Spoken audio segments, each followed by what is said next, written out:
Publicitária de formação, a paulistana Tati Bernardi é uma escritora de múltiplos talentos. Roteirista de cinema e televisão, apresentadora de podcasts e videocasts, resenhista de literatura, colunista do jornal Folha de São Paulo.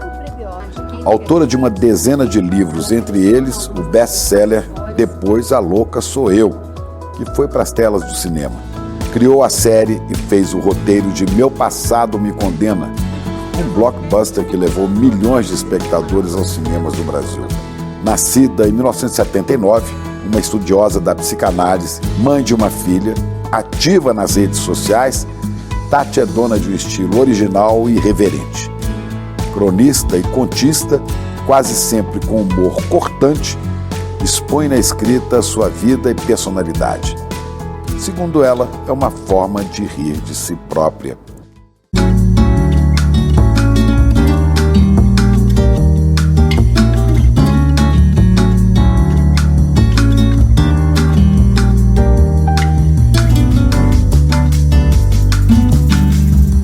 Salve, Tati! Que bom receber você aqui no ICL.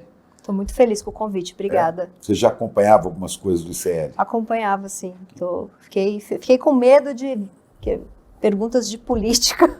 Não, aí eu falei, não, é sobre sua vida. Eu falei, então, tá ótimo. A gente pode falar de Bolsonaro, se você quiser. Prefiro nem tocar nesse assunto. Tocar nesse nome, né? Mas me diga aí, como é que é escrever há tanto tempo? Quanto tempo tem que você estar na Folha? Na Folha, eu tô, acho que há uns 12 anos, mais ou menos, que eu tenho a minha coluna fixa lá, que sai toda sexta. Né? Aí eu tenho também uma coluna de resenha, tem os podcasts que eu faço para a Folha, né? O meu Inconsciente Coletivo, que é de psicanálise, e o Se Ela Não Sabe, Quem Sabe, que eu entrevisto mulheres com mais de 50 anos. Então, tem uns 12 anos. Como é que chama? Se Ela Não Sabe, Quem Sabe. Pois é. Mulheres acima de 50. São os nomes ótimos, né? Se Ela Não Sabe, Quem Sabe, Depois a Louca Sou Eu. Eu penso títulos que as pessoas vão querer. Você herdou ler, isso da publicidade? Da publicidade, que eu fiquei uns 9 anos mais ou menos trabalhando como redatora em agência. Aí tinha que pensar muito título. E aí, título tem que mexer, tem que causar uma curiosidade. Pois é, eu noto sempre na Folha, às vezes até como um refresco. Tem um dia de grande confusão política, grande agitação, ou o mercado amanheceu nervoso. Aí você vai lá ler a taxa, tem nada a ver com aquilo, né? Eu acho que muitos cronistas, eles, até porque a política pediu muito isso da gente, né? Eu mesma fiz isso muito, perdeu um pouco o que é a crônica, né? A gente virou um pouco mais ensaísta, articulista, né? Acho que os últimos anos pediram esse posicionamento, né? Então, a crônica, que é às vezes uma bobeira que aconteceu na semana, uma coisa mais íntima, a gente estava deixando de lado. Eu quis, nesse ano, pelo menos, resgatar isso. De onde você tira o assunto para você fazer uma crônica semanal? Com o sucesso que você faz. Você sabe que pela primeira vez, porque eu comecei a trabalhar, ter uma coluna como cronista muito nova, eu tinha 20 anos, eu tenho 45. Eu trabalhava na DAV Brasil com Austin Oliveto, que faleceu recentemente, uma pessoa queridíssima, talentosíssima. Eu entrei como estagiária lá com 19 anos, assim. E quando o Austin foi sequestrado, aquilo mexeu demais comigo e eu escrevi um texto. E eu mandei só para os funcionários da DAV Brasil. Porque tinha um clima assim, a gente fazia reunião, eu estagiária ali, novinha, era meu primeiro emprego, a gente fazia reunião e os sócios do Austin falavam, a gente não pode perder os clientes, a gente tem que continuar num clima, sabe, a gente tem que continuar fazendo piada, tem que continuar trabalhando. E eu pensava, gente, o dono foi sequestrado, a gente não sabe nem se ele está vivo, né? Então eu fiz uma crônica, sem saber direito o que eu estava fazendo, mandei para todos os funcionários, porque eu estava muito mexida, muito triste. Esses funcionários mandaram para outros tantos amigos de outras agências, e a crônica viralizou numa época que essa palavra não existia ainda como a usamos hoje, né?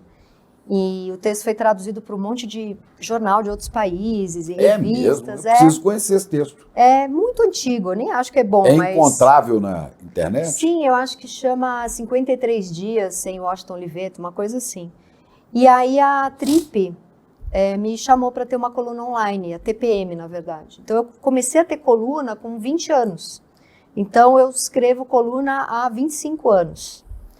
E pela primeira vez agora, eu tô assim, gente, como é que eu consigo ter uma ideia por semana há 25 anos? Porque daí da TPM eu fui para VIP, da VIP eu fui para Alfa. Porque ter uma ideia, ter um assunto, não é tão difícil. Agora Sim, é mas difícil ficar bom. você manter a qualidade que você tem. Né? Exato, E aí? Então, eu acho que eu devo estar passando por alguma fase de alguma mudança de estilo, assim, porque eu sempre tinha assunto, porque eu sempre falava de mim. E sempre na primeira pessoa. Né? Então se você está sempre falando de você, sempre tem algo acontecendo na sua vida, né? Então, pela primeira vez, essa sua pergunta foi interessante, porque pela primeira vez em 25 anos eu estou sentando na frente de um arquivo de Word e putz, eu não sei o que eu quero escrever. Talvez queira falar disso, mas já falei, acho que não vai ficar tão bom. Tem muitos sempre mulher que tem opinião, que se coloca, vai apanhar, né? Então, às vezes eu apanho assim e falo, isso aqui é interessante, eu vou trazer para minha vida, mas 90% é só porque ou tem raiva de mulher, ou porque também às vezes eu vou nos pontos assim mais provocativos, né? Então, tem. Não tem muito não, mas sempre teve. Pois é, e o que mexe mais com essas opiniões? É o lado do feminino? Olha, eu gosto muito do texto que provoca, né? Eu prefiro ser a escritora que vai causar um incômodo do que a escritora que vai apaziguar e que vai dizer algo que vai transformar o dia daquela pessoa num dia mais bonito e sereno. Estou numa crise com isso também, né? Estou um pouco cansada dessa vibe da provocação. Então, acho que vai por aí, eu gosto de provocar. Então, assim, eu sou feminista, mas às vezes eu acho que algum discurso do feminismo às vezes me parece tolo. Então, eu bato nisso, apesar de ser feminista. Aí as feministas vêm contra você. Aí vem, na época de Bolsonaro, acho que eu batia nele toda semana. Então, recebi muita ameaça de bolsonarista. E acho também que eu não sou uma psicanalista, eu não atendo, eu não tenho consultório, mas eu estudo psicanálise. Mas você tem a formação de psicanálise. Eu estudo há 10 anos, né? Então, quando eu faço um podcast de psicanálise, vem muita gente me xingar. Ela não é psicanalista, ela não devia se meter com isso, mas eu estudo isso há 10 anos e, na verdade, eu estou levando informação para quem escuta o podcast. Né? Então, mas eu apanho por coisas 90% das vezes que eu acho que eu não mereço, mas os 10% que eu acho que eu mereço, eu tento trazer para a minha vida e amadurecer. Em algumas crônicas suas, dessas aí que eu já li, né? Uma eu me lembro, não tem muito tempo, que você tem uma lindíssima, você falando da sua relação com a sua filha, né? Sim, muito amor, muita paixão. E tem hora que eu tenho a impressão assim, a Tati acordou hoje, foi lavar o rosto, olhou o próprio rosto no espelho e começou a escrever. Tem crônica que eu formo inteirinha na minha cabeça antes de ir para o papel, antes de ir para o Word, né? Tem crônica que o próprio Word puxa, eu sento lá, não sei o que eu vou escrever, e aí eu vou lá e o ato de escrever vai puxando, é muito interessante. Mas às vezes eu formo a crônica inteirinha no banho, me maquiando, levando minha filha na escola, quando eu chego eu só saio inteira, já está inteira na cabeça. E às vezes, além de provocativa, às vezes você expõe coisas de intimidade. Isso já me trouxe problemas. Já? Sim. Como, por exemplo? Minha mãe fica chateada, meu pai, algum ex-namorado, meu ex-marido.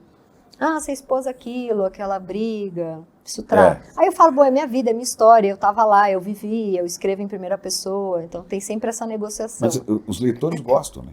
Gosto. Eu já faço isso muito antes de Big Brother ser modinha, né? Porque eu comecei a escrever com 20, eu não sei de quando é o Big Brother, mas acho que eu comecei antes dessa febre da vida íntima. Se bem que isso sempre foi, né? Não tem isso.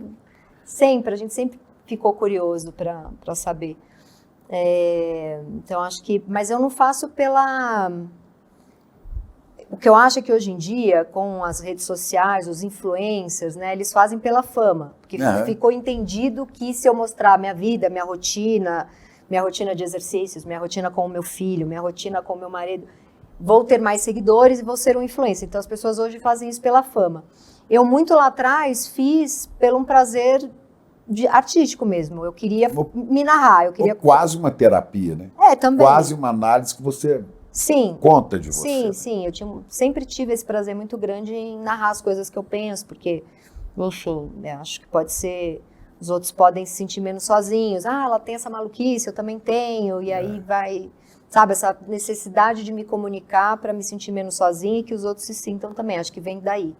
Tem alguma crônica dessa que você se lembra que fez muito barulho, que te marcou muito? Uma que me marcou muito...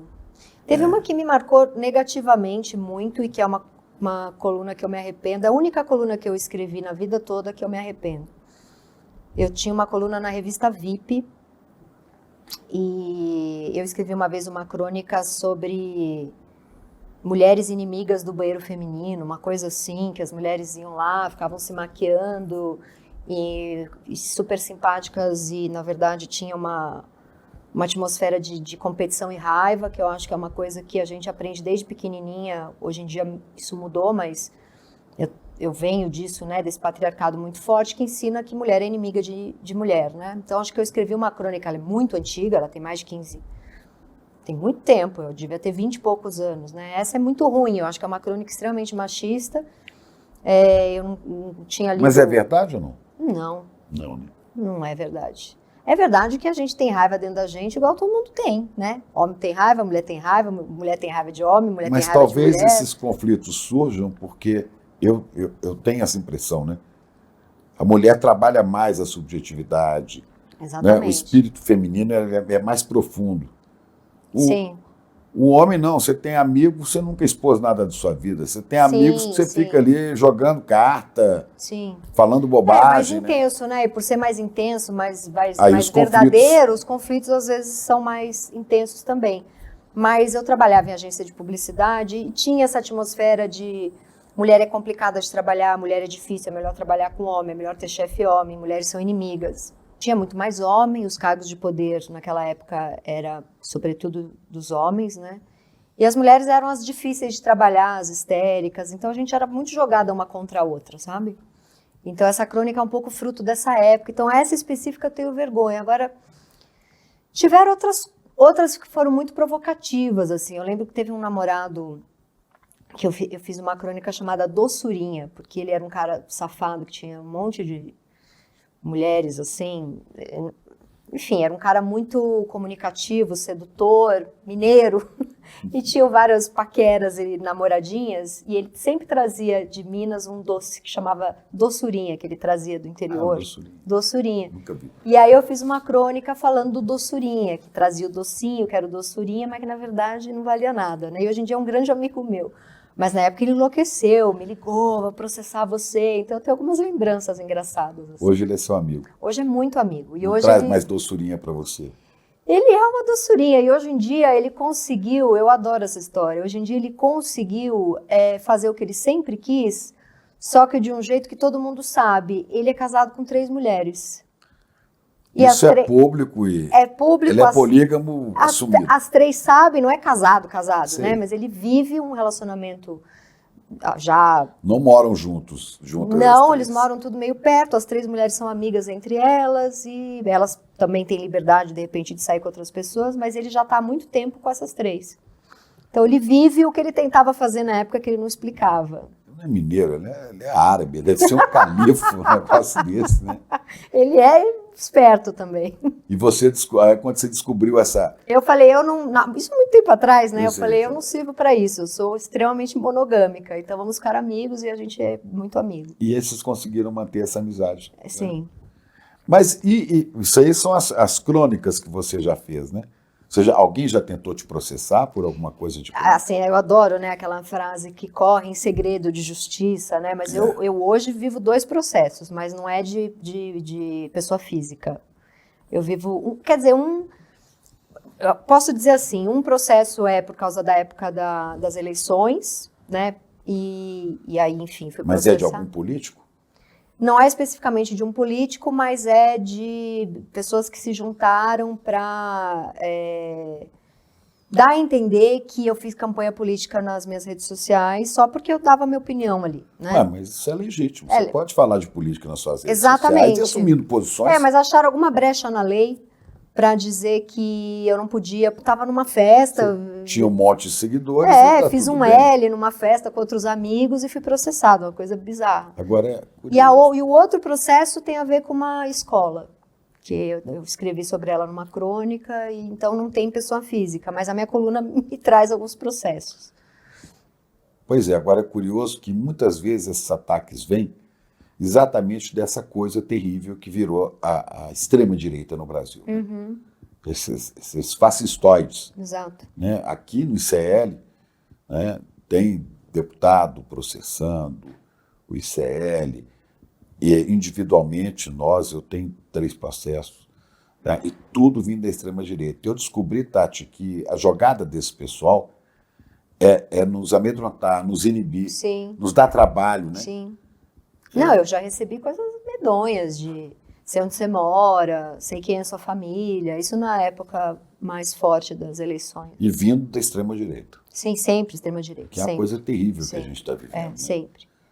É terrível, né? A gente acha que deu uma melhorada e só vai descobrindo coisas piores, né? Os livros têm o mesmo estilo das crônicas? Sim. Eu tento fazer romance e acaba saindo um livro com vários ensaios, né? Um monte de crônica meio costurada, assim. Mas são coisas assim pessoais Sim, também? sempre, Na primeira pessoa? Sempre primeira pessoa. Todos os livros são assim? Todos.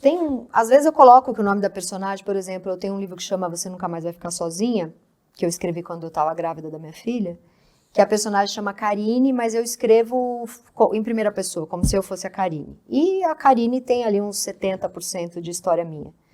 Então, autoficção, né? E Depois a Louca Sou Eu é um livro que eu conto sobre as minhas crises de pânico. O nome é Depois a Louca Sou Eu. Né? Exato. Que é sobre crise de ansiedade, que foi o que virou filme com a Débora Falabella. Pois é, eu acho fantástico isso. Fantástico. Né? Eu achava que tinha um amadurecimento, né? O escritor com 40, 50 não vai mais falar de si, vai amadurecer, mas isso é um preconceito, né? Até que de tanto sofrer esse preconceito em algum momento da vida, eu repliquei ele. Mas tá aí, Annie Ernaux ganhou o Nobel, não tem nada, escreve em primeira pessoa, escreve sobre ela, Edouard Louis, Febre, da Flip, agora de 2024. Eu acho que textos autobiográficos, principalmente sendo uma mulher, nunca foram tão importantes e fazem parte de uma carreira, de uma trajetória bem madura. Então, eu não tenho mais esse preconceito com o texto autobiográfico. Já tive de tanto ouvir, né? Tinha contra mim mesmo. Achava que ia amadurecer, ia fazer uma ficção. Mas acho que é isso. Eu quero escrever sobre o que eu vivo, o que eu sinto e o que eu quero comunicar. Agora, isso começou muito cedo, né? Sim. Você começou, então, nessa... Com 19... Você pensava antes, quando você era criança, eu vou ser uma escritora? Eu tinha certeza absoluta. Desde muito pequena. Por que você foi, então, para a publicidade? Como é que veio isso? Porque a minha mãe falou que eu tinha que ganhar dinheiro. Você é filha única, Sou né? filha única. E também tem uma filha que é só uma filha. Que é uma filha única. Quer dizer, você revive a relação da sua mãe na sua filha agora, né? Sim, total. Mas diante da sua filha, porque esse aqui me intrigou agora, diante da sua filha, você acha que repete a sua mãe? Ou você repete a filha que foi? Como é que fica isso? O meu grande lance com a minha filha é que a gente agora está numa fase maravilhosa, assim. Ela vai fazer 7 anos, então teve, assim, uma curva de amadurecimento. Então a gente está muito amiga, conversa muito. Parceiras mesmo. Muito parceira, tá delicioso, assim, tá delicioso. Mas minha filha é muito mimada. E a minha filha é uma herdeira, né, no sentido meio piada da coisa. Porque eu e meu ex-marido, a gente tem condições melhores do que os meus pais tinham quando eu tinha a idade da minha filha. Então, a minha filha é muito mais mimada do que eu fui. Então, às vezes eu entro em umas crises, né, enfim, de dar um pouco de vida real para ela, assim, de pensar, né, que tá muito fácil, tá muito dado, sabe? Teve babá, agora não tem mais, mas teve babá há muito tempo. Então, eu tenho um pouco essa preocupação, né, de ela ser muito mais mimada. Eu fui bem mimada, isso me estragou de certa forma, assim, muito cuidada, então eu tenho meus medos e tal. Isso é um sucesso, você tá louca. Não, mas eu tenho uma cabecinha estragadinha de medos, de tudo é perigoso, eu fui mimada nesse lugar, sabe, né? Mas eu tive que ralar muito, né? Então isso é uma coisa que eu quero trazer, justamente por vir de uma família sem grana, eu fui cuidada, fui amada, mas você não tem grana, então com 18 anos eu já comecei a estagiar. Então você estava dizendo, você foi para publicidade porque podia ganhar dinheiro. A minha mãe falou, você é muito criativa, tal. O que é um criativo que escreve que ganha dinheiro? Era o Washington Oliveto, né? Na época, os horários comerciais, na época que eu tinha 17 anos, que foi quando eu entrei na faculdade, era às vezes mais divertido do que assistir TV, né? Os comerciais do Washington. E então eu fui para trabalhar. É ótimo, né? Sim, eu trabalhei 3 anos na W Brasil, até hoje eu digo que foi o período, assim, dos mais felizes da minha vida. Era delicioso trabalhar ali. E depois eu trabalhei em várias outras agências e nunca mais repeti aquele momento ali, sabe? Era muito bom ali, era um ambiente muito... De lá saiu Alexandre Machado, que depois fez Os Normais, casado com a Fernanda Young. Conheci muita gente interessante ali. Ali foi um começo maravilhoso, assim, da minha carreira. E agora o que eu vejo, na verdade, eu não vejo que eu sou minha mãe criando a minha filha. Eu vejo nela eu criança, muitas vezes. Isso que é uma maluquice, né? E aí você não quer fazer aquilo que sua mãe fazia, que te incomodava. Minha mãe era muito brava. Pois é, então vai... E eu sou uma trouxa, então, entendeu? você fala assim, eu sofria quando era da cidade, então eu não quero que a minha filha sofra. Aí você faz o contrário. Exato, e aí ela tá assim, ela manda em mim. Eu sou uma trouxa. Agora eu tô melhorando, a terapia tá me ajudando, mas eu era assim, a trouxa derretida na frente dela. E isso é ruim, né? Tanto para ela quanto para mim. Então agora eu tô retomando as rédeas de uma mãe mais dura, assim. Mas eu sou muito apaixonada. A gente é muito apaixonado por filho. Eu sou uma completa trouxa ali. Os meus amigos brigam comigo, meu terapeuta briga comigo, mas assim, o que você quer, meu amor? Eu tô aqui, ó. Tudo que eu sou brava no trabalho, assim, as pessoas que já trabalharam comigo falam, você tem a coisa de querer que fique perfeito, e você pega no nosso pé. Eu sou uma idiota com a minha filha. Paguei tudo na mão dessa criança. Mas isso, tem que... Né, haja terapia, haja estudo de psicanálise para entender isso, né? Mas é fantástico. É muito amor, é incomparável com qualquer outra coisa. Mas você fez publicidade, você poderia ter feito, se você gosta de escrever, poderia ter feito logo jornalismo, mas jornalismo não dá dinheiro, né? Não, na época de prestar vestibular, eu falei para minha mãe, eu estou entre prestar letras, jornalismo e psicologia. Minha mãe falou, psicologia você vai achar que você tem todas as doenças, jornalismo dá menos dinheiro que publicidade, letras minha mãe não sabia nem direito o que era, que vai estudar letras, vai fazer o quê? Vai aprender francês para dar aula de francês, sei lá. E aí eu fui, mas foi um período, e acho que a minha escrita hoje, ela vem dessa experiência com a publicidade, eu não vou jogar fora isso tudo que eu aprendi, eu fiquei 9 anos em agência, né? Às vezes pegava um briefing de 20 páginas que tinha que transformar numa campanha com um título. Então, esse poder de síntese... Tem alguma campanha dessa que ficou...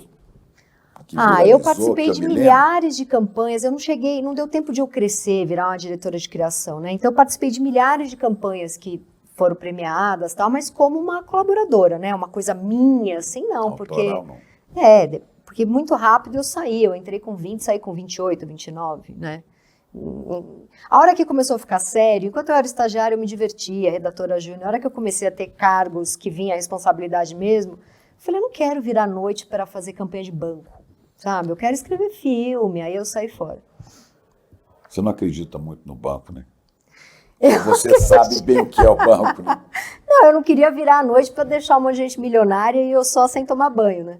Então, é por isso que eu saí fora.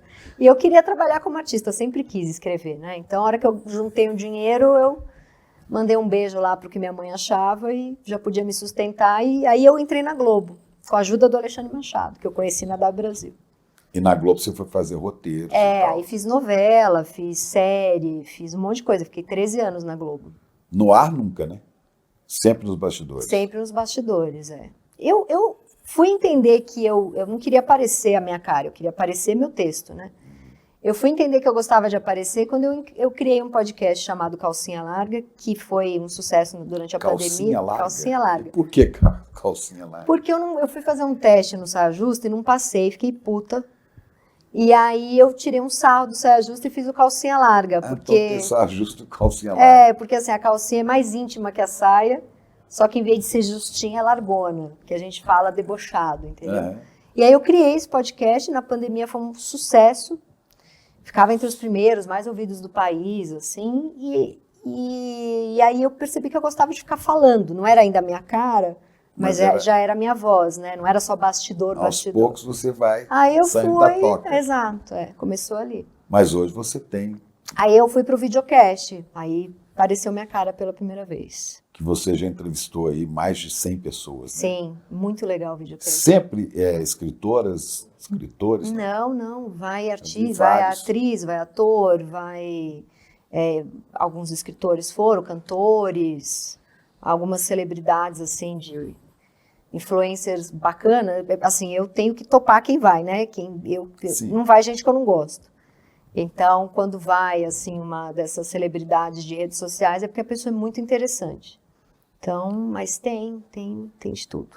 Você acha que hoje precisa mais disso do que no passado, pelas redes, as redes sociais, que viralizam coisas, julgam pessoas, punem pessoas, cria também esse alvoroço no contexto político, social? Você acha que precisa mais... Fica mais necessário cuidar da cabeça? Ah, com certeza. Acho que não à toa essa questão toda de saúde mental é o ambiente assunto, que a gente vive. É o assunto do momento, saúde mental. Você coloca saúde mental numa palestra, a palestra lota. Você coloca saúde mental é a grande... né? Aí toda essa coisa do marketing, né, das pessoas espertinhas, os influencers que são mais rasos, assim, mas aí vai lá, fala 3 groselhas de saúde mental, os bomba. Coaches, né? Os coaches da saúde mental. Mas não é à toa, né? A gente foi se estragando muito a cabeça com esse... Eu tirei o Instagram do meu celular. Eu tava com... A minha fisioterapeuta falou que chama WhatsAppite. Eu tava com uma dor que pegava toda a lateral da minha mão, assim, vinha até aqui, né? E tava ruim de escrever, tava ruim tudo. Por que isso? O dia inteiro respondendo coisas, Instagram, WhatsApp, e mais uma dor mesmo. Tratei com remédio, com acupuntura, fui em ortopedista, fiz ressonância. Quer dizer que as pessoas estão arranjando dor assim, né? Esse inferno, e também a coluna, assim, né? A gente foi se estragando até fisicamente, de tanto vício em redes sociais. Eu fico o dia inteiro, não em redes, eu fico lendo artigos, lendo coisas. Minha mulher reclama muito, fala assim, você está ficando corcunda, levanta. Exato, vai mudando. Que a gente vai ficando assim, né, o tempo todo, vai pesando, né? Pesa, a cabeça pesa muito mais, né, do que o pescoço aguenta se a gente joga lá para frente. E com a quantidade de assunto pesado que a gente também, né, lê, com os quais a gente se depara, aí a cabeça cai mesmo. Né? Eu não lembro da gente, há 15 anos, ou mesmo há 10 anos, a gente não tinha quantidade de coisa horrível acontecendo no mundo como tem hoje, né? Ou tinha, a gente não sabia, porque não tinha notícia. Não sei, mas assim, é uma quantidade de vários vírus e várias guerras e mortes e ameaças e fascismo, extrema-direita. E uma velocidade, uma coisa vertiginosa. Exato. E eu tenho a impressão que, sei lá, a vida era mais simples há 10 anos. Parece que está muito mais difícil hoje em dia. E isso uma pessoa branca falando, né, cheia de privilégios. Você imagina aquela que rala todo dia. Exatamente, periférica. E que enfrenta o trânsito não de dentro de um carro, às vezes eu estou cansada cuidando da minha filha, eu falo, não vou nem falar que eu estou cansada, porque olha, né? Não tem direito. Não tem. Estou cansada, mas evito ao máximo, por exemplo, fazer uma crônica sobre isso. Pois é. Apesar de já ter feito algumas. Tem uma coisa interessante que acontece, que quando eu falo de qualquer questão feminina ou da vida, né, e fico com esse medo de ser uma mulher branca, mora na Zona Oeste de São Paulo, eu recebo tanta mensagem de mulheres, às vezes, periféricas, mulheres de outros estados que tem uma cidade que não tem as mesmas condições que a gente tem. Eu me identifiquei, você me ajudou, e ter uma vida completamente diferente da minha. Então, às vezes, também, esse lado da comunicação também, às vezes, alivia para essas mulheres. Então, eu vivo um pouco essa dúvida se eu estou, sabe, sendo uma branca idiota ou se eu estou conversando com aquela mulher ali. Então, tem um pouco essa crise também. Né? Essa dúvida. Né? Exato. E o que te move no fundo? Em que você acredita? Em que você crê? O que te faz andar? Como artista, como pessoa? Como pessoa? Em que você crê? Olha, eu acredito que na minha idade, por exemplo, eu descobri a importância de ficar muito próxima de amigos. Eu tenho uma turma de amigos, até recentemente eu dei um almoço na minha casa, então foram aqueles amigos que estão comigo mesmo, né? Aqueles que a gente... Não ficam só no WhatsApp, não, né? Não, amigos a gente que você encontra, vê fisicamente. e eu olhei aquele almoço assim e falei, isso aqui é a família até o fim da vida, sabe? Espero que todos fiquem. Porque, assim, os meus pais, meu pai tá com 85, 84, minha mãe 77. Eles estão super bem, não tem nenhuma questão, mas eu sou filha única e eu não tenho primos. Tenho primos, obviamente, mas não sou próxima, não tenho tios próximos. Minha família é meu pai, minha mãe e minha filha. E eu me divorciei faz 3 anos, né? Então, eu comecei a entrar num desespero de quem é a minha família, quem é que vai comigo até o fim da vida, né? Isso foi uma crise, assim, dos 45, assim que eu me divorciei. E aí eu entendi que essa é a minha força hoje em dia, esse grupo de amigos que eu fiz, até porque é muito chato e, assim, eu sou uma figura pública com milhares de aspas, né? Uma figura pública micromundo, assim, né? Então... Mas eu tô ali, né? Tem gente que lê, tem gente que me conhece e eu sou muito atacada por isso. E isso me faz muito mal. Às vezes eu acho que não, vou que nem um trator, mas lá no fundo faz mal receber tanta crítica, assim, tem muita fofoca. E isso foi ao longo da vida, conforme eu fui ficando mais velha, me divorciei, que foi uma dor insuportável, tive minha filha, eu fui ficando mais sensível. A vida toda eu fui um trator. Ah, estão te xingando. Eu falava, deixa eu xingar. E continuava, mais um podcast, mais um livro, mais não sei o quê. Chegou uma hora que eu fiquei muito sensível, assim. E nessa hora, essa base desses 30 amigos, assim, que estão... Claro que desses 30 tem os 3 que são mais, os 5. Mas, assim, tem essa galera que eu sei para onde correr. Eu acho que hoje o que me move foi essa compreensão dessa família que a gente forma e de como a gente pode estar protegido dentro desse lugar. E não precisa mais do que 30. Sabe, 30 é muita gente. Muita gente. Quando eu olhei aquele almoço, eu falei, cara, eu sou muito feliz e abençoada, sabe? Não precisa mais do que isso aqui.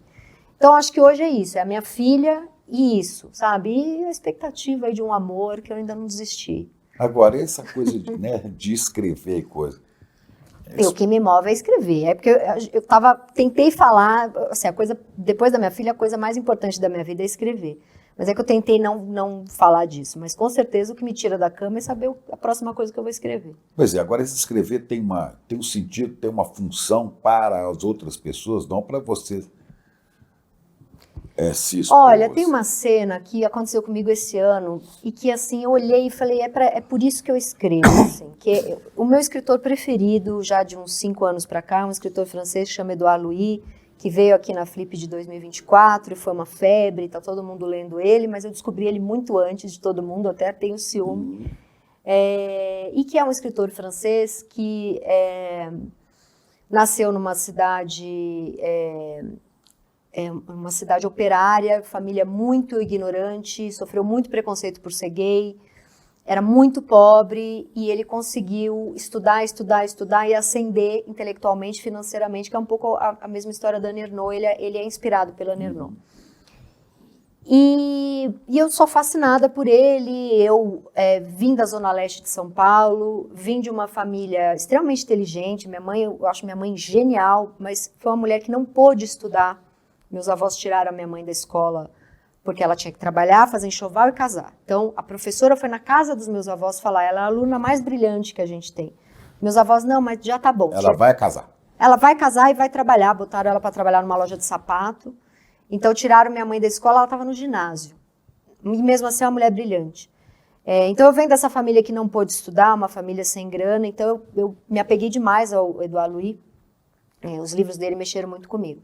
E ele teve no Brasil...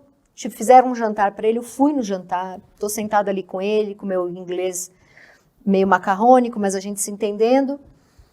E aí chega uma mulher trans, preta, periférica, artista, que eu não conhecia, e ela leva um violão, e ela tá ali, né? E ele olha para ela e fala, você sabe cantar tal música? Ele pede lá a música, daqui a pouco eu lembro o nome da música. Você sabe tal música? Ela falou, sei. Aí ela começa a tocar. Música brasileira? Não, uma música americana. Ah. E ela começa a tocar no violão e ela começa a cantar com ele. E os dois se emocionam, ficam com os olhos cheios de lágrima. E aí eu penso, esse francês saiu de uma cidade operária, sabe? Essa mulher saiu de uma comunidade, uma mulher que... Imagina que essa mulher sofreu porque primeiro se assumiu gay, aí depois uma mulher trans, uma mulher preta, aí tenta ser artista, aí luta para ser artista, e aí encontra esse francês que saiu, e de repente numa festa eles se conectam com a música.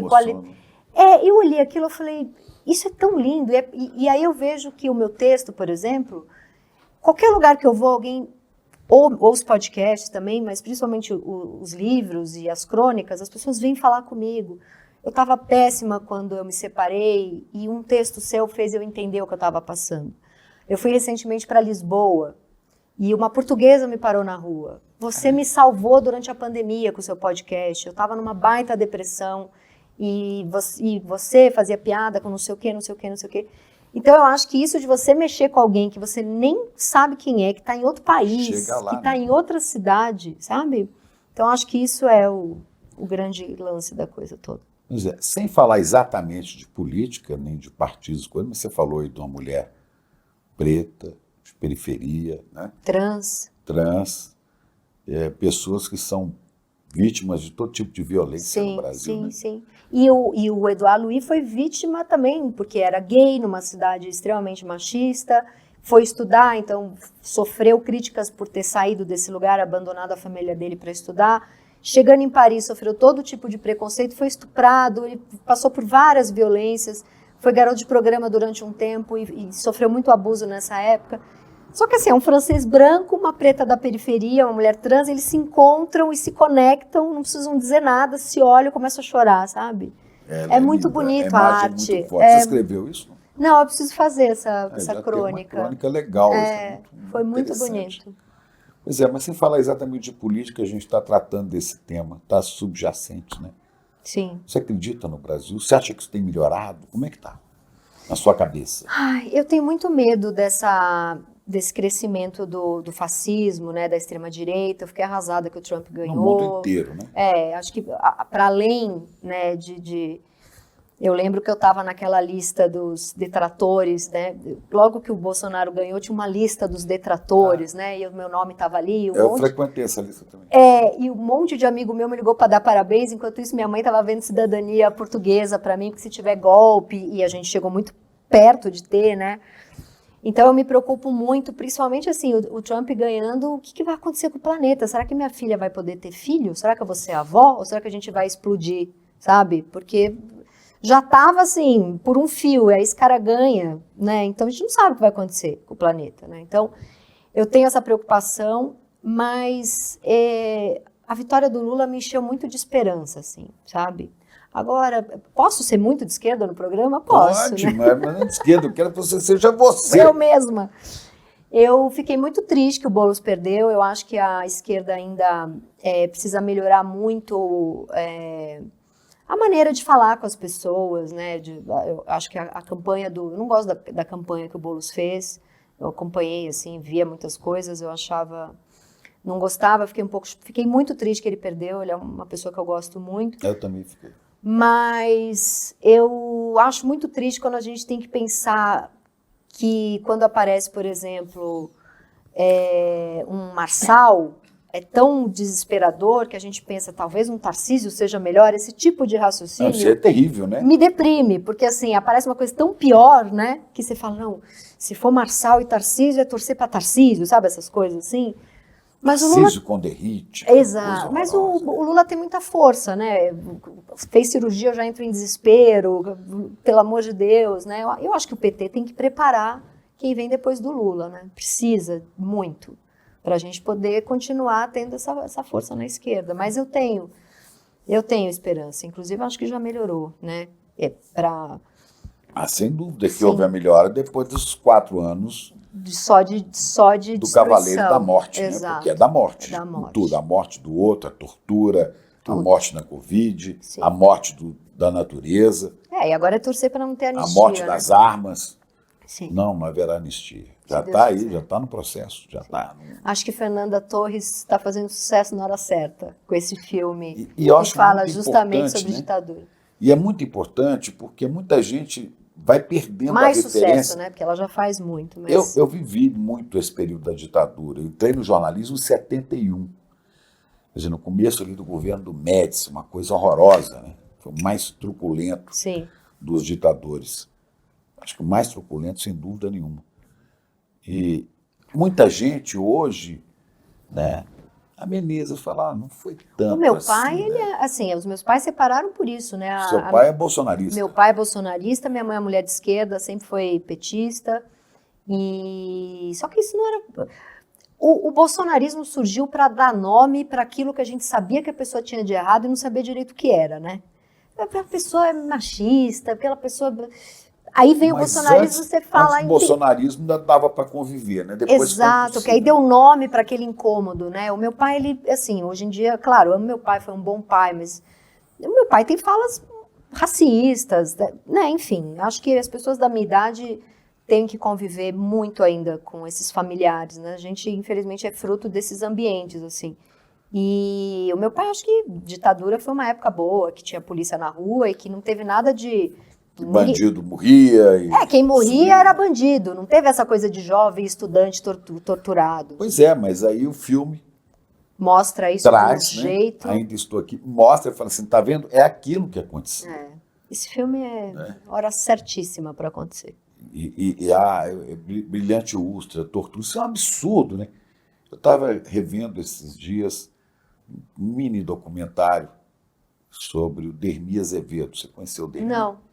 Um jornalista, né, que foi ele e a mulher, primeiro foi preso naquele encontro de Biúna da Uni, né? Uhum. Depois saiu do país, depois foi escrever na Folha e foi preso, porque achavam que ele era comunista e tal. Não conseguindo arrancar nenhuma confissão dele nem da mulher dele, eles pegaram o filho de 1 ano e 8 meses e torturaram o filho na frente dele. Não é possível. Torturaram, depois pegaram o filho e jogaram, né? Jogaram o filho, se não me engano, Alexandre, na varanda da casa dos avós. Mataram o filho? Então, jogaram depois de torturá-lo. Mas não morreu a criança? Não. E o filho, aos 40 anos, 2012 e tal, se matou, né? Quando chegou aos 40 anos. Ele não conseguia conviver com as pessoas, ele tinha um problema sério de integração social, não conseguia trabalhar direito, não conseguia namorar, não conseguia nada. Claro, porque ele passou por um trauma. Puxa, com 1 ano, ele tomou um soco. O Dermi faleceu agora, tem uns 2 anos. O Dermi disse que ele tomou um soco na mandíbula, que quebrou a mandíbula da criança com 1 ano e 8 meses. Meu Deus. Quer dizer, isso era feito. Isso é demônio, isso não é. Isso Por não é caras que riam, os Brilhante Ustra, né, os Fleuris da vida. E aí o cara fala assim, em nome de Brilhante Ustra, eu voto. Sabe, tinha que ser preso o cara que faz apologia disso. Né? Sim, na hora. Era para o hora. Bolsonaro ter saído preso na hora que ele falou em nome de Brilhante Ustra, quando ele Mas falou aí pelo você impeachment da Dilma. Você deixou a porta para ele entrar, aí ele entra e faz essa desgraça no país. Sim, sim. Ali era para sair preso já. Mas você acredita no futuro desse país? Acredito. Porque senão também o que vai restar, né? O que a gente vai fazer? Não tem, eu acredito. Eu acredito. Quando o Lula ganhou, eu tive essa sensação muito boa de que ainda tem mais gente boa do que ignorante, sabe, no país. Aquela cena deles fechando as estradas e as pessoas correndo para votar a pé, porque a estrada estava fechada, aquilo ali para mim é o símbolo de que a gente tem para onde correr, tem para onde ir. Aquilo ali foi muito bonito. Foi muito pouco, né? Muito pouco. Com essas trapaças todas poderiam ter levado. Nossa. E agora a gente destampa tudo que foi, descobre que queriam dar golpe, que queriam matar pessoas, matar presidente, vice, né? E o ministro Supremo. Quer dizer, é uma loucura, mas eu acho que a gente não está livre desses perigos. Não está. Né? Agora, olha que curioso. Você chegou aqui e falou assim, não, mas Não vou falar de não vou política. falar de política. É que eu Mas acho você vê que aí alimenta a coisa. Mas é porque eu acho que eu sei sabe- o básico, entendeu? Mas sabe o que acontece? Por mais que os seus textos, suas colunas, né, falem de você na primeira pessoa, de questões que têm a ver com feminismo, questões que têm a ver com Tudo isso relação é com a política. filha, questões que têm a ver com sexualidade. No fundo, você está falando de política. Sim, E quando você escreve, você está tentando passar para as pessoas, né, uma mensagem sim, libertadora. sim. Acho que ser uma mulher que escreve já é um ato político, né? Não tem para onde escapar. Mas foi muito bom falar com você. Também aqui. adorei. A gente vai precisar conversar mais Boa, me chame mais dessa vezes. dessa coisa da política, que eu custei entrar com medo de te incomodar, Não, mas tinha que falar, porque Sim, nós claro. estamos cercados. Claro, sim. Mas eu acredito que a gente vai superar isso. Também acho. E que esse país ainda vai ser exemplo para muita coisa no mundo. A gente já é, né? A gente já foi tantas vezes, né? Da AIDS, de vacina, a gente já foi o SUS, né? A gente, com muito sofrimento e muita gente contra, a gente consegue ser exemplo. A gente não pode parar. Exato. Dá a mão aqui, companheira. Vamos à luta. Muito obrigada.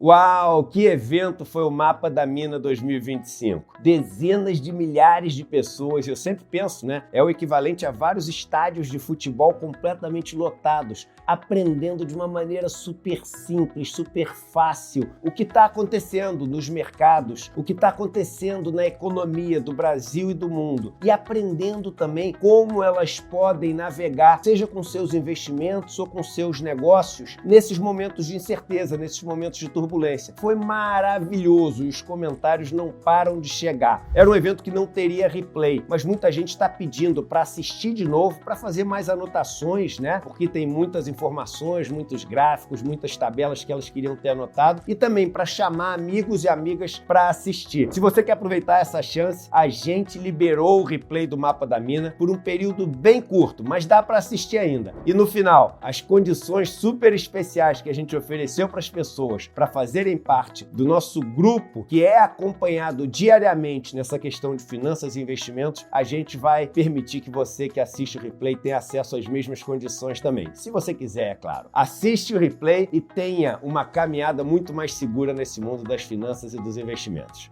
Boa aula!